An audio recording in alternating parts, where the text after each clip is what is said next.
Hi అండి, welcome back to Karunavijay foods. Today మన recipe వచ్చేసి వినాయకునికి ఎంతో ఇష్టమైన మోదకాలు అండి. ఇప్పుడు మనకి వినాయక చవితి అయితే వచ్చేస్తుంది కదండి. ప్రతి ఒక్కరూ వినాయకునికి రకరకాల ప్రసాదాలు అయితే చేస్తూ ఉంటారు. అందులో వినాయకునికి ఎంతో ఇష్టమైన ఈ మోదకాలు సింపుల్గా పర్ఫెక్ట్గా ఎలా ప్రిపేర్ చేసుకోవాలో మన వీడియోలో చూసేద్దామండి. సో ఈ వీడియోని మీరు స్కిప్ చేయకుండా చివరి వరకు అయితే చూసేయండి.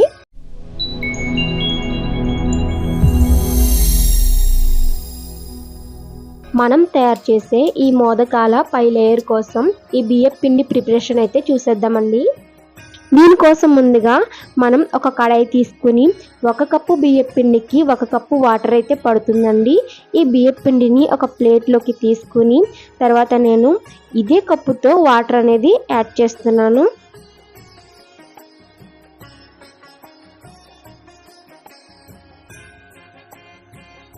ఇలా వాటర్ వేసుకున్న తర్వాత చిటికెడు సాల్ట్ అయితే యాడ్ చేస్తున్నానండి.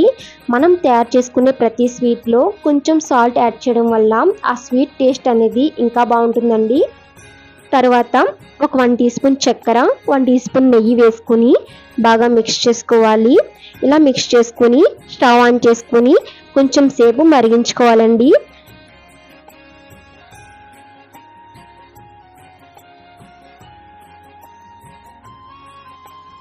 ఇలా వాటర్ మరుగుతున్నప్పుడు మనం బియ్యపు పిండిని యాడ్ చేసుకుందాం.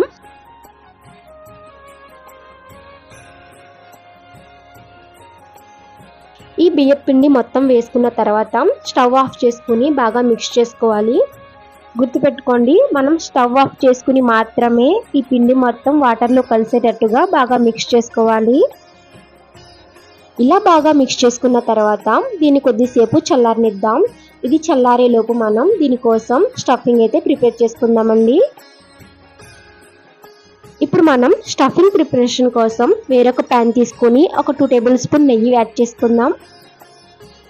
ఇలా నెయ్యి వేసుకున్న తర్వాత ఇక్కడ నేను 2 కప్పుల పచ్చి కొబ్బరి తురుము అయితే వేసుకుంటున్నాను. ఇక్కడ నేను గ్రైండింగ్ చేసి పెట్టుకున్న కొబ్బరి తురుము అయితే యాడ్ చేస్తున్నానండి. కావాలంటే మీరు గ్రేటర్తో కొబ్బరిని తురుముకునైనా వేసుకోవచ్చండి. ఇక్కడ నేను 2 కప్పుల కొబ్బరి తురుముకి 1 కప్పు బెల్లం అయితే యాడ్ చేస్తున్నానండి. ఒకవేళ మీరు 1 కప్పు కొబ్బరి తురుము తీసుకున్నట్లయితే 1/2 కప్పు బెల్లం అయితే సరిపోతుందండి.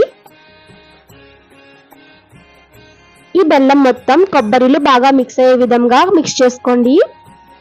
కొద్దిసేపటికి ఈ బెల్లం మొత్తం మెల్ట్ అయిపోయి పలుచగా అవుతుంది. ఇలా బెల్లం మొత్తం మెల్ట్ అయిన తర్వాత దీన్ని మనం ఒక 5 మినిట్స్ పాటు లో ఫ్లేమ్లో ఫ్రై చేసుకుంటే సరిపోతుందండి. ఇలా కొంచెం దగ్గర పడిన తర్వాత మనం డ్రై ఫ్రూట్స్ అయితే యాడ్ చేసుకుందామండి. ఇక్కడ నేను కాజు, కిస్మిస్, బాదాం అయితే యాడ్ చేస్తున్నాను. ఇవి వేసుకోవడం వల్ల టేస్ట్ అనేది మరింత బాగుంటుంది. అలాగే ఫ్లేవర్ కోసం కొంచెం యాలకుల పొడి వేసుకుని బాగా మిక్స్ చేసుకుందాం. ఇలా స్టఫింగ్ తయారవ్వాక మనం స్టవ్ ఆఫ్ చేసుకుని దీన్ని ఒక ప్లేట్లోకి తీసుకుని మనం కొంచెం సేపు అయితే చల్లారనిద్దాం.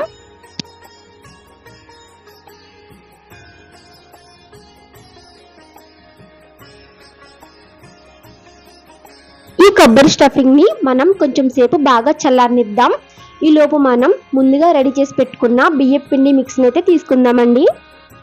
ఇది కొంచెం గోరువెచ్చగా అయితే ఉందండి. మనం ఇదే టైంలో ఈ పిండిని అయితే బాగా మిక్స్ చేసుకుందాం. ఇలా మీరు మిక్స్ చేసేటప్పుడు బియ్యపు పిండి కనుక కొంచెం డ్రైగా అనిపిస్తే వాటర్లో కొంచెం చేయి తడి చేసుకుని కొంచెం బాగా మిక్స్ చేసుకోండి.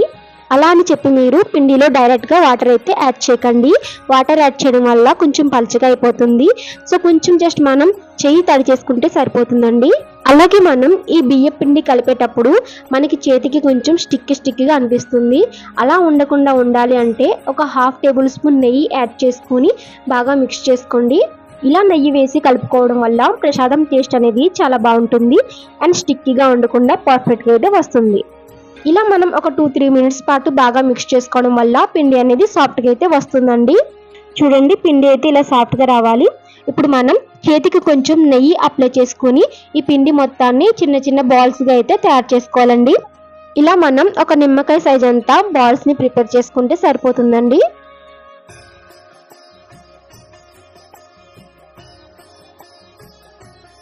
ఇలా పిండి మొత్తాన్ని బాల్స్ లా తయారు చేసుకున్న తర్వాత నేను ఒక 2 టైప్స్ లో మోదకాలు ఎలా తయారు చేయాలో చేసి చూపిస్తాను. ఇప్పుడు మనం ఒక లడ్డూని తీసుకుని దీన్ని కొంచెం ప్రెస్ చేయాలి. ఇలా ప్రెస్ చేసిన తర్వాత మనం చేతి వేళ్ళతో సైడ్ ఎడ్జెస్ మనం కవర్ చేస్తూ ఒక చపాతీలా అయితే ప్రిపేర్ చేసుకోవాలి. ఇలా చపాతీలా తయారు చేసుకున్న తర్వాత నేను వీడియోలో చూపిస్తున్న విధంగా ఇలా డిజైన్ అయితే తయారు చేసుకోండి.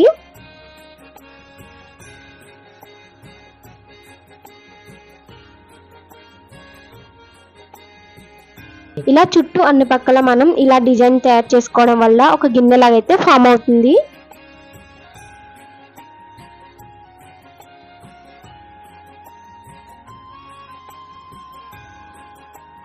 ఇలా గిన్నెలాగా ఫామ్ అయిన తర్వాత మనం ఇందాక కొబ్బరి స్టఫింగ్ అయితే రెడీ చేసుకున్నాం కదండి. ఈ కొబ్బరి స్టఫింగ్ ఇప్పుడు ఇందులో యాడ్ చేసుకుందాం. ఇలా స్టఫింగ్ పెట్టుకున్న తర్వాత వీడియోలో చూపిస్తున్న విధంగా మనం యాంటీ క్లాక్ వైజ్ లో మోదక్లా చుట్టుకుంటే సరిపోతుందండి. ఒకవేళ మీకు పర్ఫెక్ట్ షేప్ రాకపోయినట్లయితే మీరు స్పూన్ కాన్ నేఫ్ కాన్ సహాయంతో ఘాట్లు పెట్టుకుని మోదక్లా తయారు చేసుకోవచ్చండి.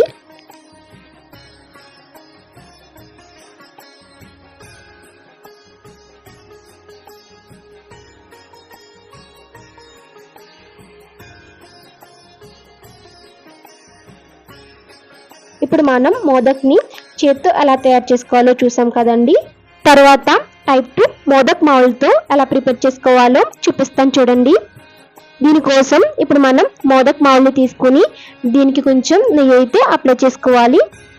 ఇలా నెయ్యి అప్లై చేయడం వల్ల మోదక్ రెడీ అవ్వక మౌల్డ్ నుంచి మనం ఈజీగా అయితే తీసుకోగలుగుతాము. ఇప్పుడు ఈ మౌల్డ్లో మనం ముందుగా రెడీ చేసి పెట్టుకున్న ఒక లడ్డూని తీసుకుని దీంట్లో ఇలా పెట్టి మనం అన్ని వైపులా స్ప్రెడ్ చేయాలి. ఇలా ఫింగర్తో మనం అన్ని వైపులా ప్రెస్ చేసి ఒక హోల్ అయితే తయారు చేసుకోవాలి.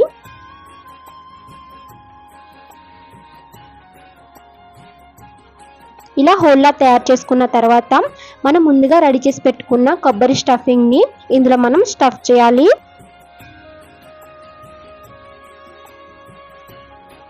చివరిగా కొంచెం పిండి తీసుకుని వెనక భాగంలో ఈ పిండితో కొంచెం కవర్ చేయాలి. ఇలా వీడియోలో చూపిస్తున్న విధంగా చేస్తే సరిపోతుందండి. మోదక్ అనేది రెడీ అయిపోయినట్లే. ఇప్పుడు ఈ మౌల్డ్ నుంచి ఈ మోదక్ని సెపరేట్ చేసుకుందాం. చాలా ఈజీగా అయితే వచ్చేస్తుందండి.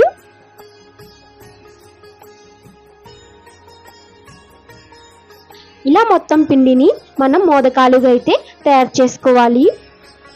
ఇప్పుడు ఒక ఇడ్లీ పాత్ర ప్లేట్ తీసుకుని కొంచెం నెయ్యి అనేది అప్లై చేసుకుందాం.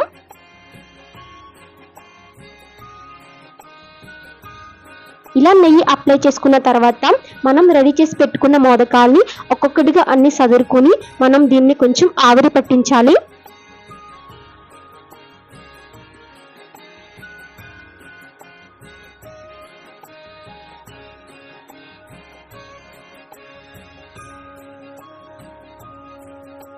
ఒక 10 మినిట్స్ పాటు ఆవిరి పట్టిస్తే సరిపోతుంది.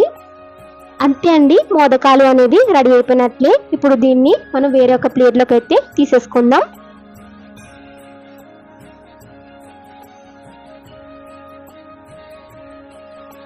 చూసారు కదండి, చేత్తో తయారు చేసిన మోదకులు అండ్ మౌల్డ్తో తయారు చేసిన మోదకులు. ఈ 2 టైప్స్ లో మీకు ఏ టైప్ నచ్చిందో కమెంట్ సెక్షన్ లో కమెంట్ చేసేయండి. అలాగే మరిన్ని వీడియోస్ కోసం మా ఛానల్ ని సబ్స్క్రైబ్ చేసుకోండి. Thanks for watching. Bye bye.